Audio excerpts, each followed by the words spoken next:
Bonjour à tous, bonjour à toutes.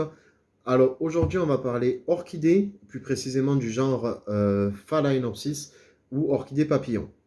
Alors c'est des orchidées, comme vous les voyez, qui sont reconnaissables parmi toutes, c'est celles qui sont trouvées le plus facilement dans toutes les jardineries. Euh, Elles vont aimer une température entre 18 et 25 degrés, bien exposées, avec beaucoup de luminosité, donc c'est-à-dire très très proche d'une fenêtre, mais pas de soleil direct, jamais, qui risquerait de leur brûler les feuilles et qui leur ferait pas de bien plus que ça. Donc beaucoup de luminosité, pas de soleil direct. Ensuite, au niveau de l'arrosage, alors pour arroser une orchidée, une phalaenopsis, c'est vraiment la chose la plus simple qui soit. On va être approximativement sur un arrosage par semaine. Alors après, tout dépend de votre intérieur, tout dépend de votre chauffage, tout dépend de beaucoup de choses. Donc du coup, en fait, on va se fier à la couleur des racines. Pour vous montrer un exemple, on va prendre celle-ci. Hop, vous voyez, les racines sont bien vertes, donc là, il n'y a pas besoin d'arrosage, c'est-à-dire qu'elle est bien.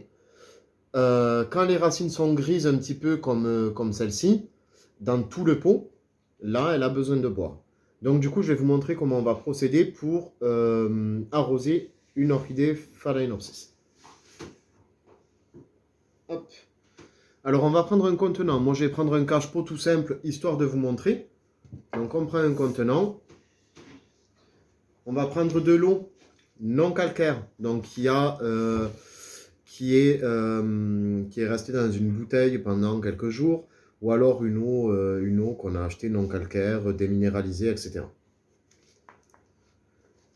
Donc, on va remplir notre contenant. Hop, on va le remplir à peu près à équivalent de la moitié, voire les trois quarts du pot. Alors après, quand vous ne savez pas vraiment comment il faut faire à la base, le plus simple étant quand même de mettre d'abord notre pot dans le contenant et après de rajouter l'eau. Donc je vais essayer de vous montrer ça plus en détail. Donc moi, je vais rajouter mon contenant maintenant. Hop. Et je vais rajouter de l'eau jusqu'à ce que l'eau apparaisse. Voilà, comme ceci. Hop, ne vous inquiétez pas, je vous montre tout de suite. Hop, voilà, jusqu'à ce que l'eau apparaisse en haut des racines.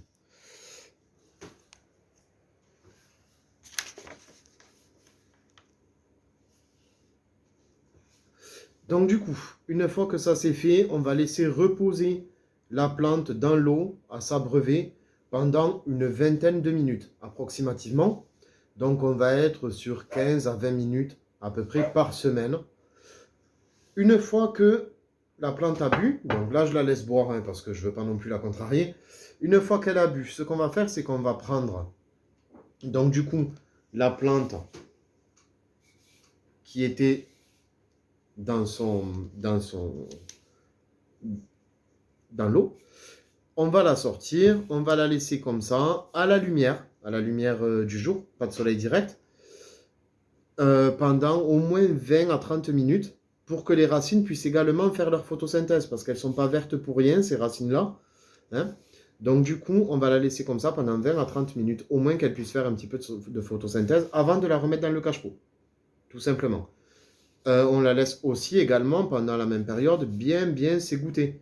On ne va pas garder de l'eau dans le pot, ni dessous, qui risquerait de retomber dans un cache-pot, parce que je sais que beaucoup aiment bien avoir des cache-pots, n'aiment pas avoir le terreau, les copeaux et les racines.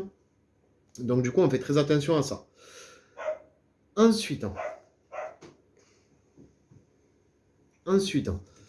le rempotage va s'effectuer tous les 2 à 3 ans pour des orchidées Phalaenopsis, mais on va rempoter uniquement que lorsque les racines seront vraiment sorties de leur pot, qu'il y en aura, on va dire, à peu près la moitié, voire un peu plus de la moitié des racines totales qui seront à l'extérieur du pot, quand vraiment elle sera, comment dire, limite à l'étroit, et même plus qu'à l'étroit.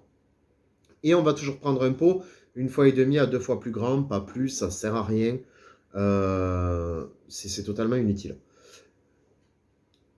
Donc on rempote avec un terreau spécial orchidée, donc c'est-à-dire beaucoup de copeaux de bois, un peu comme ceci là. Il y a des mélanges qui existent et qui sont déjà faits. Il y a déjà de l'engrais à l'intérieur, il y a de la sphaigne, il y a ceci, il y a cela. Donc si vous voulez pas vous embêter à vous rempoter, à faire vos mélanges, etc., vous l'achetez déjà tout prêt dans les jardineries et ça marche très bien. Ensuite, beaucoup de questions arrivent sur comment on peut faire refleurir une orchidée. Alors, je sais que ça peut être compliqué pour certaines personnes, mais en réalité, c'est quelque chose qui est relativement simple. À partir du moment où vous respectez les règles de base, c'est-à-dire les arrosages, la luminosité et les rempotages, normalement, et la température aussi, hein, normalement, il ne devrait pas y avoir de problème par rapport à ça. Donc, du coup, je vais vous montrer par exemple sur une orchidée, celle que je viens d'arroser justement, qui a fini de fleurir, qui a terminé sa floraison, qui a tombé sa dernière fleur il n'y a pas très très longtemps. Qu'est-ce qu'on va faire?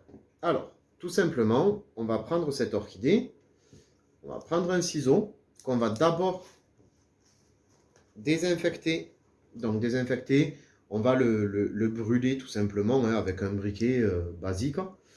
On va passer une flamme chaude sur toutes les faces de la paire de ciseaux. Hop. Voilà. Histoire de le désinfecter. Ensuite, on va prendre notre orchidée. Je me mets comme ça, ce sera plus simple pour vous, même si on est un petit peu loin. Hop.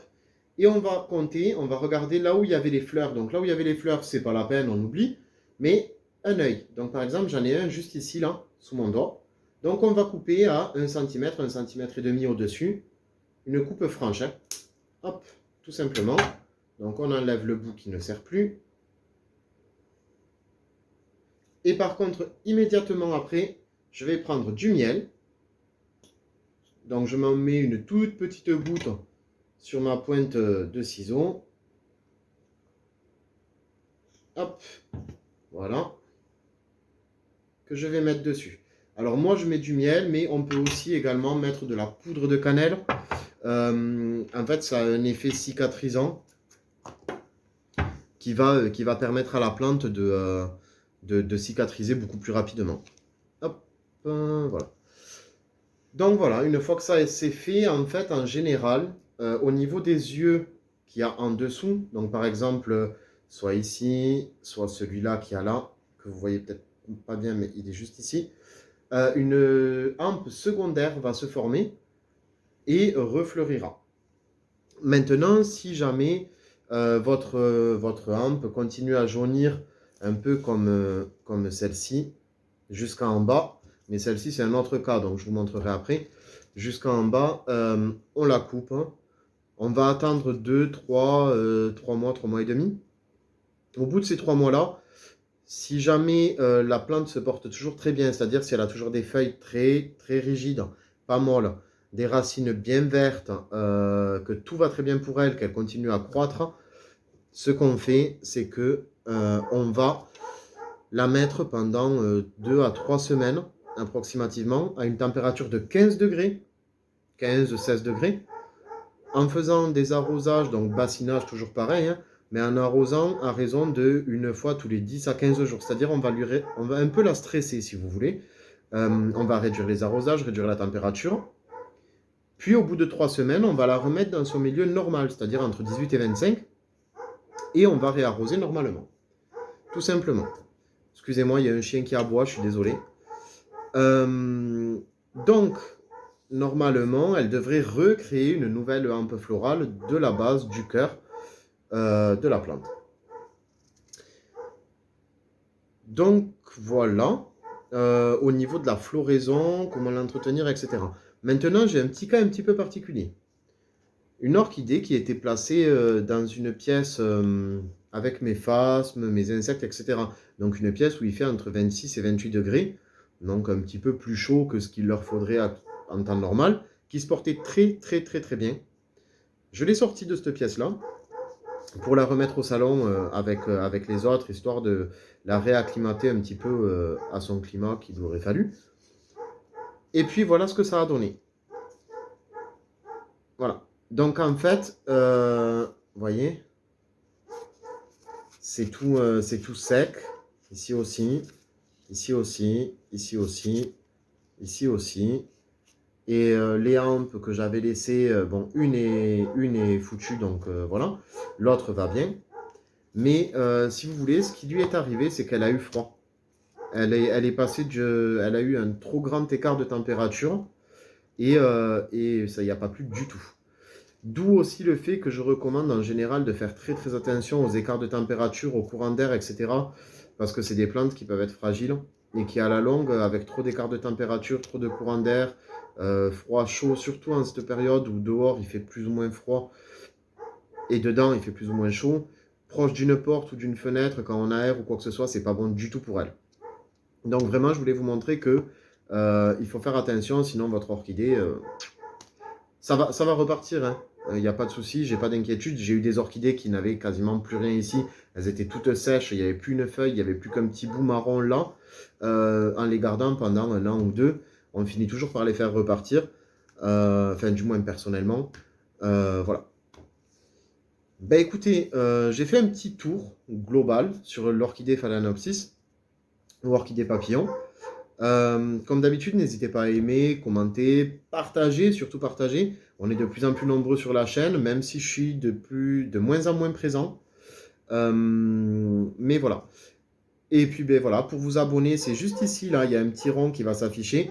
Juste ici, on s'abonne et ça fait toujours des abonnés de plus et on partage de plus en plus nos connaissances et nos expériences, surtout nos expériences, parce que les connaissances c'est une chose, mais les expériences ça en est une autre. Donc voilà, je vous fais des gros bisous à tous et je vous dis à très vite. Bisous bisous, ciao.